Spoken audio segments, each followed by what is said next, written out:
Big boss season 8లో ఈ week elimination something స్పెషల్గా ఉంటుందని తెలుస్తుంది. అయితే ఆదివారం నాగార్జున ఎపిసోడ్ అయిపోతుంది అనగా మిడ్ వీక్ ఎలిమినేషన్ గురించి చెప్పారు. సోమవారం ఈ నామినేషన్స్లో ఉన్న 6గురికి బిగ్ బాస్ షాక్ ఇవ్వనున్నారని తెలుస్తోంది. ఇక మిడ్ వీక్లోనే ఒక కంటెస్టెంట్ను హౌస్ నుంచి బయటకు పంపించే ప్లాన్ చేస్తున్నారని కూడా అర్థమవుతుంది. అయితే హోస్ట్ నాగార్జున ముందే హింట్ ఇచ్చారు కాబట్టి బుధ గురువారాల్లో ఒక ఎలిమినేషన్ ఉంటుందని ఫిక్స్ అయిపోవచ్చు.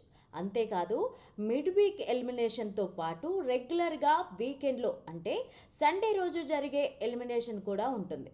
సో అలా చూస్తే ఈ వారం 2 ఎలిమినేషన్స్ ఉంటాయని తెలుస్తోంది. సో బిగ్ బాస్ సీజన్ 8లో ఈ వీకెండ్ ఎపిసోడ్ నెక్స్ట్ లెవెల్లో ఉండబోతుందని అర్థమవుతుంది. సో వీకెండ్లో కొత్త కంటెస్టెంట్స్ వైల్డ్ కార్డ్ ఎంట్రీస్ ఉంటాయని కూడా తెలుస్తుండగా 2 ఎలిమినేషన్స్ ఆడియన్స్కి షాక్ ఇవ్వనున్నాయి. ఇంతకీ ఈ వారం నామినేషన్స్లో ఉన్న వారిలో ఎలిమినేషన్ కత్తి ఎవరి మెడ మీద ఉంది అన్నది వెయిట్ చేసి చూడాలి. ఇక బిగ్ బాస్ సీజన్ 8లో ఇప్పటి వరకు 4 సీజన్లు అయిపోయాయి. 4 కంటెస్టెంట్స్ ఎలిమినేట్ అయ్యారు.